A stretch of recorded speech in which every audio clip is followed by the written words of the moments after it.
The Watson Weekly podcast is sponsored by Rhythm. Commerce faces rising costs, unpredictable customers, and the rapid rise of AI. But a new Rhythm survey shows the bigger risk isn't tariffs or inflation, it's internal drag. Slow processes and messy data are holding brands and retailers back. See how they're tackling it and why speed and agility will be the real edge in 2026. Download it at rhythm.com/ready. That's RITHUM.com/ready. It's November 13th, 2025, and this is the Watson Weekly, your essential e-commerce digest. Today on our show, same-day facilities key to Amazon's new powerful grocery strategy. Walmart CEO Doug McMillion steps down. TheRealReal records record GMV during earnings. Google releases some AI shopping updates. And finally, the Investor Minute, which contains 5 items this week from the world of venture capital, acquisitions, and IPOs. But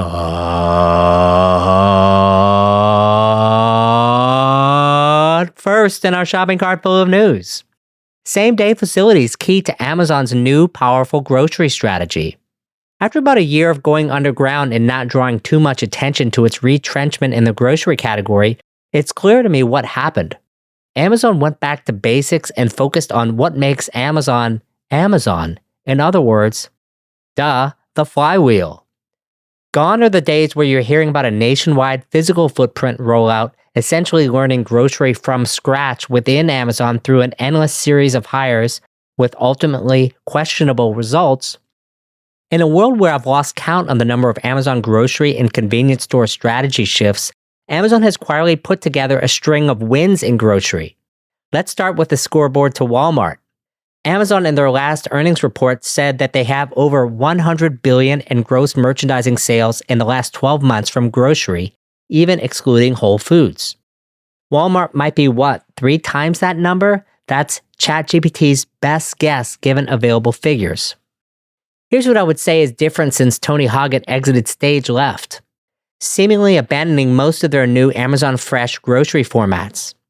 Expanding what is available at Whole Foods both in-store and delivery ship from store using both micro-fulfillment and same-day facilities.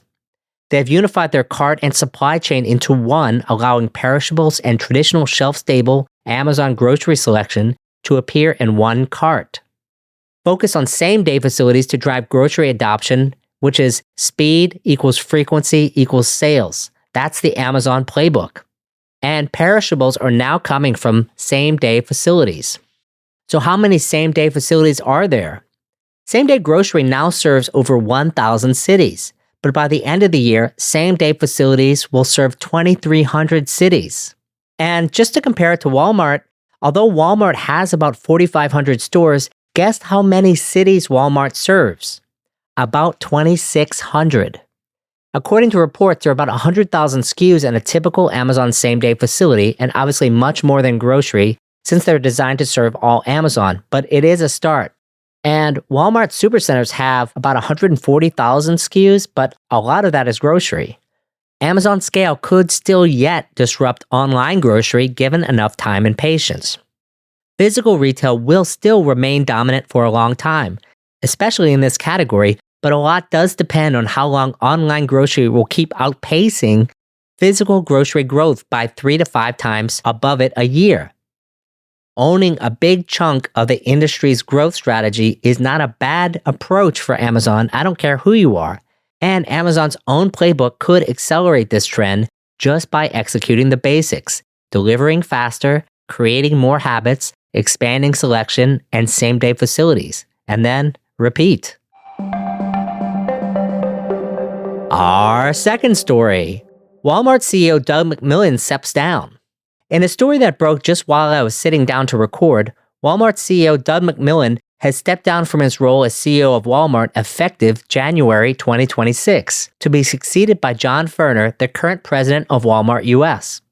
Walmart has a tremendous executive model for succession, and it usually goes something like this, and my friend Girish was actually the one who called this out to me. You become head of Sam's US, then you go to Walmart International, then you run Walmart US, and then you become the Walmart CEO. It's a very General Motors, Jack Welch style approach to management, which seems to have turned out well. Let me give you a feeling for Doug's history. He comes into CEO in 2014, and Walmart e-commerce is not really a thing, probably less than 1/3 of Amazon's e-commerce growth. In 2016, he makes a bold move to buy Jet.com for $3.4 billion and puts Mark Lowry over all Walmart e-commerce strategy to give Walmart a kick in the pants. Walmart Marketplace exists at this time, but it's very small and less than 20,000 sellers. Mark Lowry, of course, is given wide latitude since he's supposed to be the expert. And the acquisition is widely criticized, but looks prescient in the backdrop.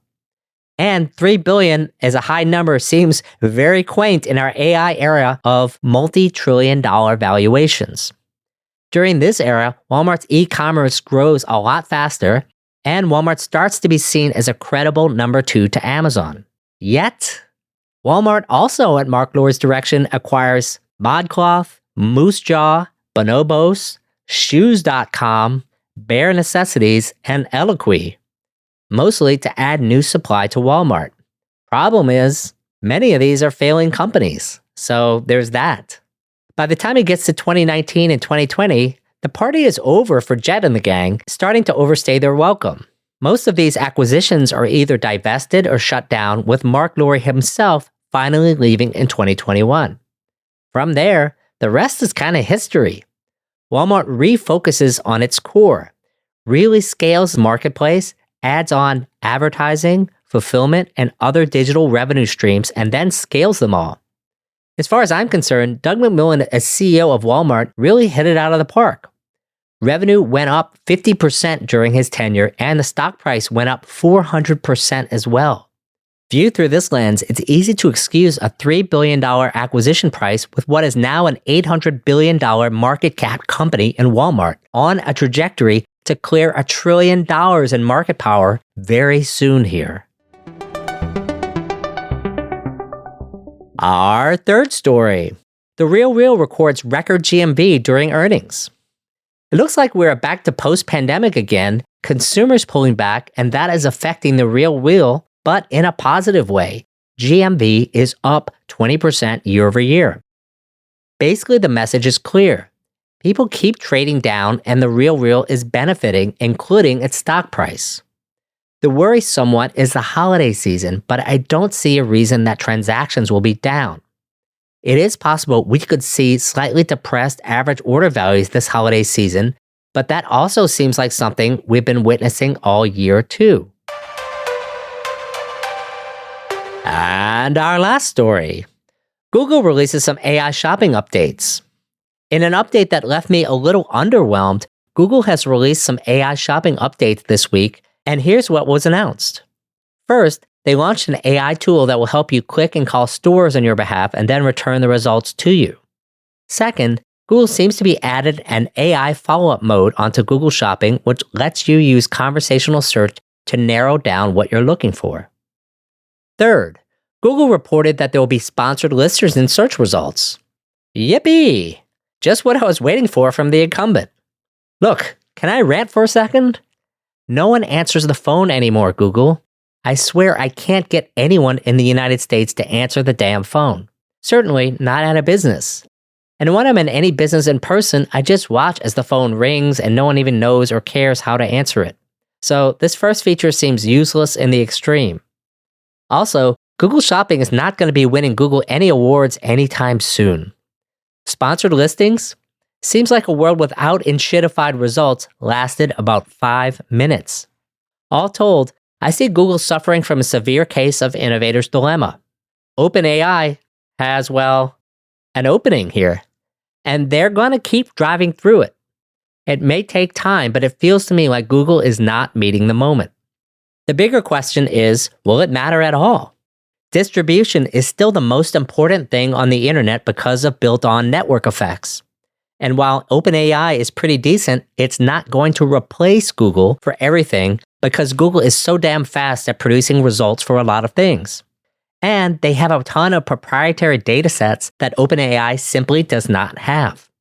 Google Maps is a great example of this. And hello Android and Chrome. Despite popular reports, the browser wars are not, I repeat, not heating up. Last I checked, Chrome still has 70% market share. Obviously, very early innings, but the average user simply does not ever switch something core like a browser. While it doesn't mean people can't just use it to access ChatGPT, it also means that Google isn't going anywhere for a while either, especially if they finally get smart and start to disrupt themselves. It's that time, friends, for our Investor Minute. We have 5 items on the menu today. First, e-commerce reseller Pattern seeks $321 million in IPO. Amazon Brand Accelerator, also known as reseller Pattern, priced its shares as $13 to $15 each, valuing the company at $2.64 billion. The company plans to raise approximately $321.4 million in funding, of which half will be given to investors. Second, VF Corporation sells Dickies to Blue Star Alliance for $600 million. VF Corp sold workwear and streetwear brand Dickies for $600 million in cash to global brand management firm Blue Star Alliance. VF Corp continues to sell underperforming apparel brands to pay down debt. Third, Bed Bath & Beyond closes Kirkland's home acquisition. Bed Bath & Beyond completed its $10 million acquisition of Kirkland's home trade name and brand assets from the Brand House Collective. Bed Bath & Beyond is expanding Kirkland's home into the wholesale sector for the first time. Fourth, JumpMind announces strategic investment from Lone View Capital. Retail technology platform JumpMind announced that it's received a strategic investment from private equity firm Lone View Capital, which acquired a controlling stake for an undisclosed price. And finally, Invive AI raises $15 million Series A to power self-improving agents for agentic commerce. Seattle-based Invive AI, which builds AI agents for retailers, has announced it's raised $15 million in Series A funding. Did you know that RMW Commerce has another podcast? Check out the Watson Weekend for an unfiltered and lively e-commerce chat each week with me, Rick Watson, my co-host Jess Lasewski, and an array of interesting guests and topics, all focused on e-commerce. You can find the Watson Weekend by searching for it on iTunes, Spotify, or YouTube. That's all for this week. Till next time, Watsonians. Hi, I'm Rick Watson, CEO and founder of RMW Commerce Consulting and host of the Watson Weekly Podcast, your essential e-commerce digest. To hear new episodes of the show every Monday morning, subscribe now at rmwcommerce.com/WatsonWeekly and wherever you get your podcasts.